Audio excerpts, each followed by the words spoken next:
Saudara-saudara terkasih, sesaat setelah Yudas, seorang murid Yesus meninggalkan ruang perjamuan terakhir, Yesus mengatakan kepada murid-muridnya, "Sekarang anak manusia dipermuliakan, dan Allah dipermuliakan di dalam dia." Kata dipermuliakan biasanya memberi gambaran kepada kita suatu situasi atau keadaan yang mengagumkan, semarak, yang membuat orang-orang berdecak kagum, takjub, bergetar, dan menaruh hormat. Mungkin kita bisa sedikit merasakan gambaran ini saat kita berjumpa dengan orang yang sungguh kita hormati, baik karena kedudukannya yang tinggi maupun karena cara hidupnya yang mengagumkan bagi kita. Sebagai contoh, bagaimana perasaan seorang Katolik saat berjumpa dan bersalaman dengan Paus Fransiskus. Biasanya, karena begitu kagum dan menghormati orang yang luar biasa ini, orang yang berjumpa dengan Paus bisa menangis dan mungkin tidak bisa berkata apa-apa. Orang tersebut berjumpa dengan sosok yang dimuliakan. Akan tetapi, keadaan demikian tidak terjadi dalam diri Yesus.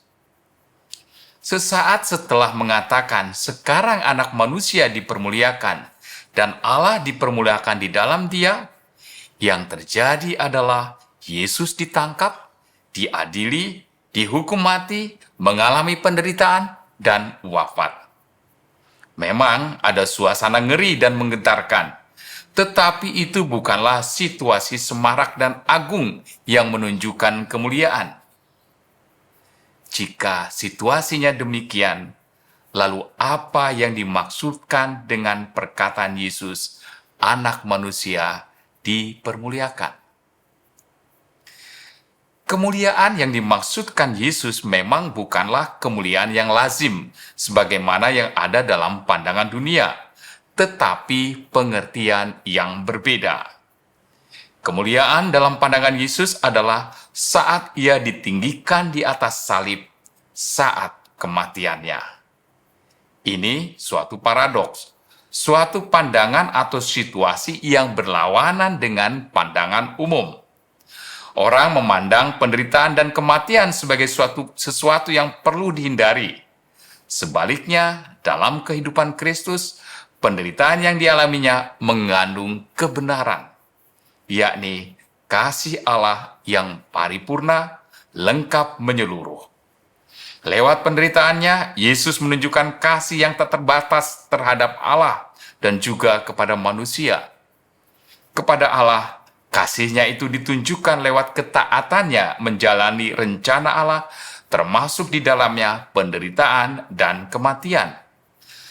Sedangkan pada saat yang bersamaan, penderitaan dan kematiannya mendatangkan keselamatan bagi manusia.